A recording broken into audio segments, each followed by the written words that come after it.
much for coming tonight. My name is Tamarella Kreisworth. I'm with the Arizona Ground Game. I know most of you here, but there's some new people, so thank you so much for coming. Thank you for the YW for partnering with us on the beginning of the next 2 years of the work that we need to do. First of all, for those of us that don't know TAGG, TAGG is a Desert Roots organization that is focused on active citizenship. And active citizenship means you learn something and then you do something about it. You take that education and you share it with your neighbors, or you take a position on something. We have all the info that you need in the back, and I really encourage every one of you to either join a TAGG team or create a TAGG team in your neighborhood.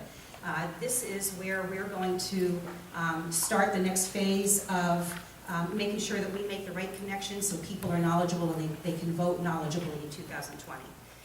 The causes and concerns we have are directly affected by the laws our legislators pass or don't, and who holds office determines if the issues that are of concern to us even get addressed. So tonight I'm honored to be here with you. If we want to have a say about the best and the worst of the 1,000+ bills that are going to be introduced in the Arizona Legislature, the RTS system is critical. It is also extremely important to know your rights as citizens and the history that gives you those rights, and that's what Bunny and Greer are going to talk to you about. We have an amazing lineup of speakers tonight who give of their time because our families, our communities, our democracy, all are being tested now, and we need to be prepared, vigilant, and loud.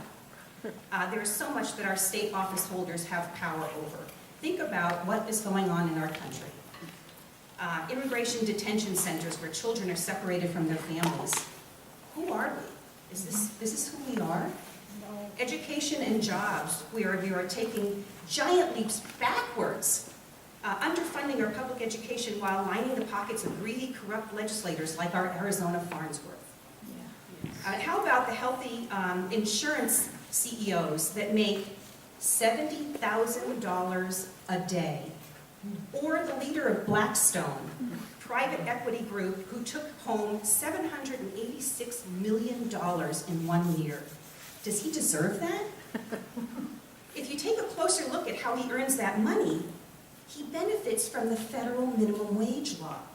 He benefits from bankruptcy laws. He benefits from the tax carried interest rules. If it offends our moral intuitions that a single financier earns as much a year as 15,000 elementary school teachers, then it behooves us to be involved in this process. State legislators are incubators for the country. Arizona, I've always called a petri dish. If it passes in one, it goes nationwide. We must stop bad bills in their tracks and work to make sure we elect legislators in 2020 that will work for us and not to line their pockets.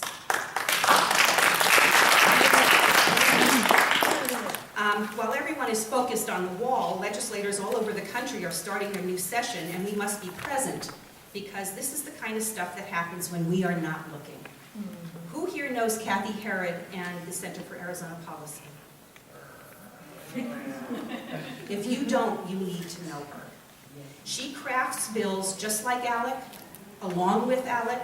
She is our own Arizona anti-woman policy-making machine and is Governor Ducey's right hand. Because of her, Arizona now has a bill signed into law, SB 1393. Does anybody know what that is? No. That gives parental rights to an embryo. Parental rights. Sponsors of the bill, Bartow, Allen, Farnsworth, Griffin, Kavanaugh, Yee, and others. Could you imagine in a divorce situation and the husband says that he has rights to that embryo? It is absolutely unbelievable. This is what happens when we're not paying attention. It was just passed last year, and Ducey signed it into law, and I never heard about it. And the wall, my belief, the only wall that should be built should have a roof over it, and it should cover all the homeless people that we have in our country. This is ridiculous that we're going to spend $5 billion, it's actually $25 billion on a wall. Could you imagine what we can do with education, housing, infrastructure? There's a lot to do. But when we do this together, when we help each other, when we share the burden, we not only get the work done, but we create a community with shared interests. We create relationships and friendships that sustain us all. Thank you very much. I really appreciate you being here. Before Mari gets up, I would like Bunny to say a few words.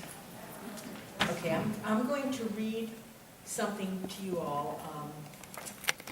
It's a special message that kind of, to me, typifies why we are becoming activists, why some of us have been activists, and the groundswell that the results of this last election were because people are waking up, not a second too soon, okay? It says, and some of you may have seen this, I am not a liberal snowflake. My feelings aren't fragile. My heart isn't bleeding. I am a badass believer in human rights.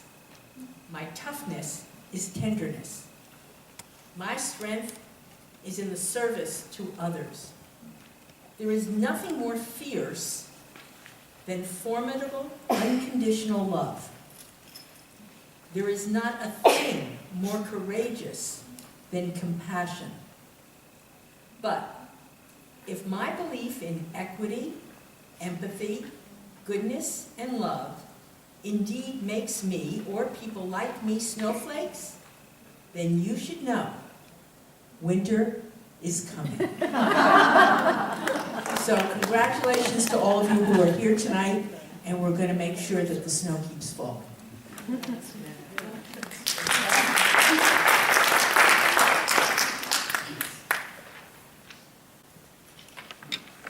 Welcome, everyone, to the YWCA. It's a pleasure to have you here. And for us, it's our tradition and commitment when we welcome folks here at the YW in forums like this, that we just take a moment to remind ourselves that we are on Northern land, and that when we all go home tonight, we'll be resting our heads on Northern land as well. So just thank you for letting us take a moment to do that. But I'm Director of Advocacy here at the YWCA of the Stand Together Arizona Training and Advocacy Center. And a couple of things for your calendar. I'd love to welcome you to a panel and a public hearing that we're going to be doing on January 23rd here at 6:30 p.m. on climate. It should be a wonderful, informative. Please bring your 3-minute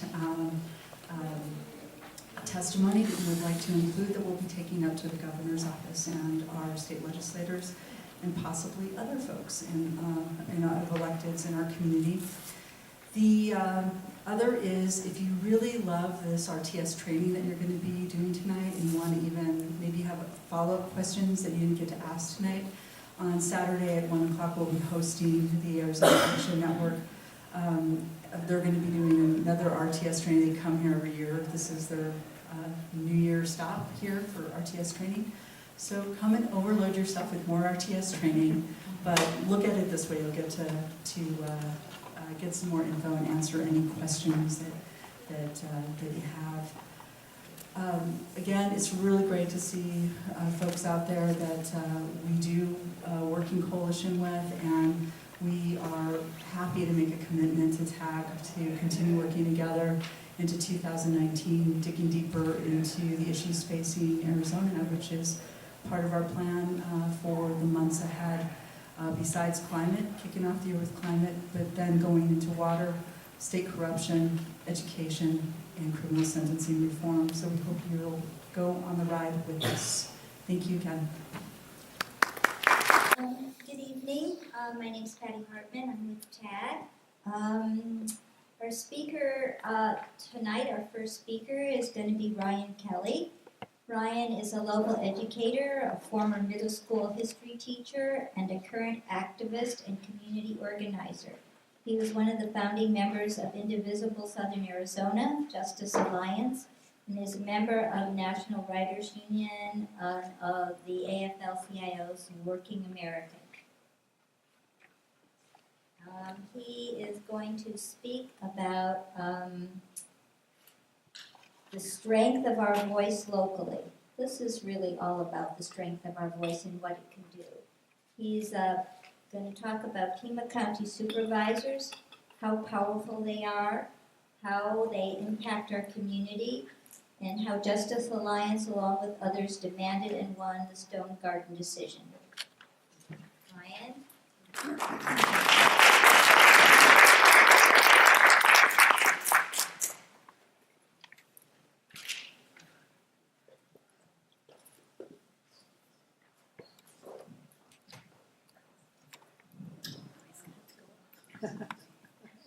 That's better.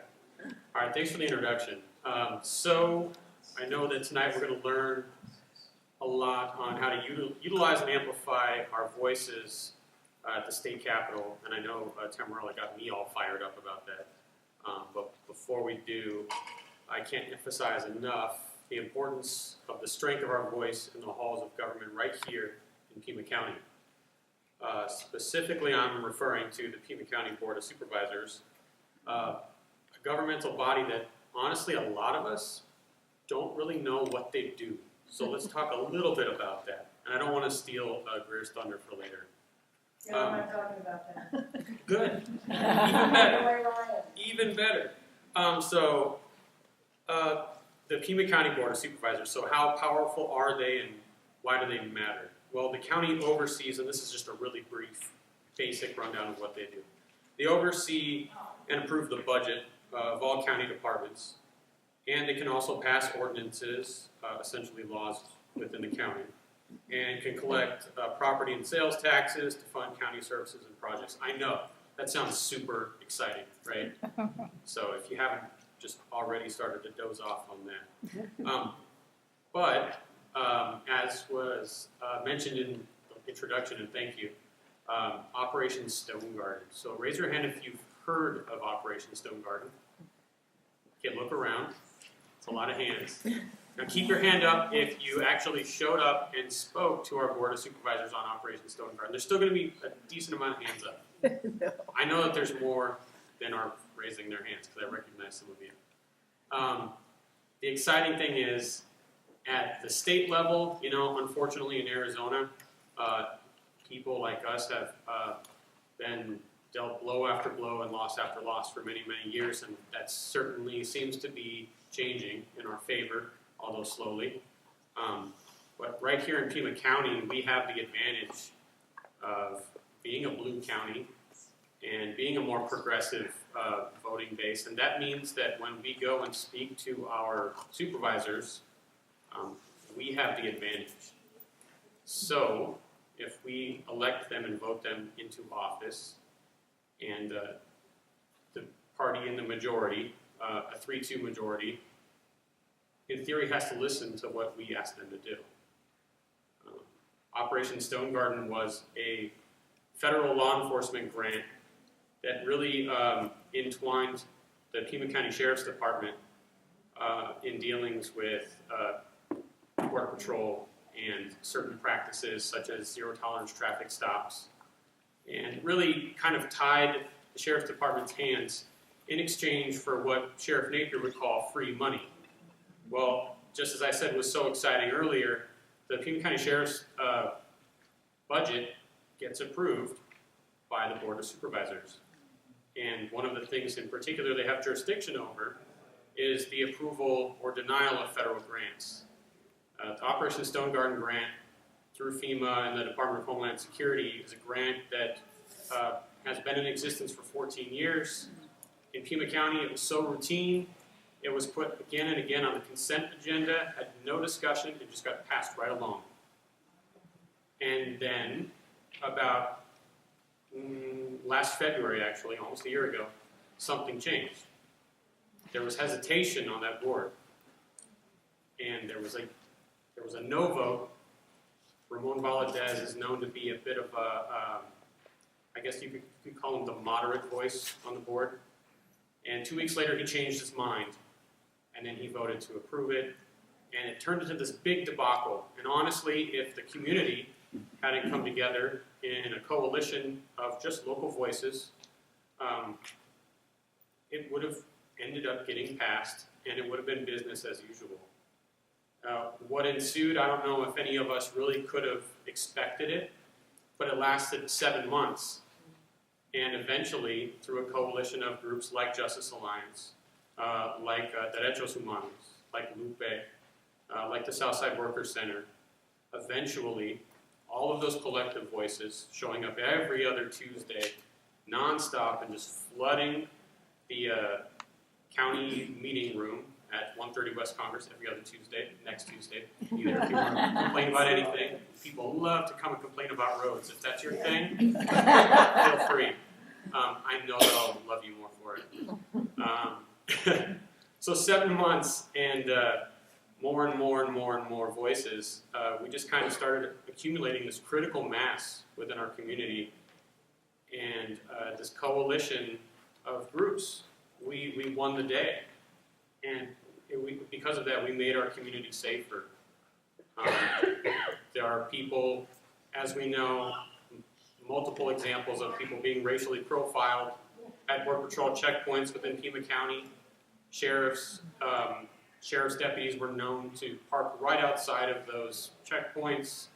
They had communications with Border Patrol agents. If Border Patrol didn't have jurisdiction to stop somebody on something, but they felt someone was suspicious, they could radio to sheriff's deputies. The sheriff could pull you over for a myriad of reasons: a tail light, your window tint is too dark. The list goes on. I'm sure Billy Peart could give you a list of like 300 more ways that somebody could pull you over. And actually, he's to credit for a lot of this. It was actually his initial alarm that set a lot of community organizers in action. And so we have him to thank really for getting the ball rolling on Stone Garden. So I'm going to give him a round of applause.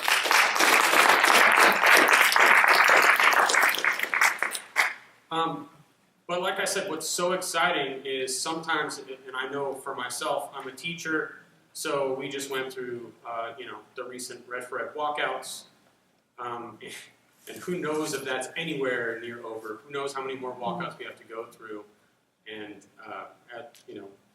it's LA today. It could be Arizona again tomorrow. The state legislature is very frustrating, but it does not take that many voices to be heard and actually get what you want at the county level. We have, like I said, we have the numbers here, and really, if you want to change policy, and as was mentioned, my passion is things like criminal justice, sheriff's department policies, really interested in the county attorney's office and some of the interesting things going on there. The county holds the purse strings, and if we raise our voices, we can really change policy, and it doesn't take that many. So I encourage you all to show up, and if you have questions, come find me. So thank you.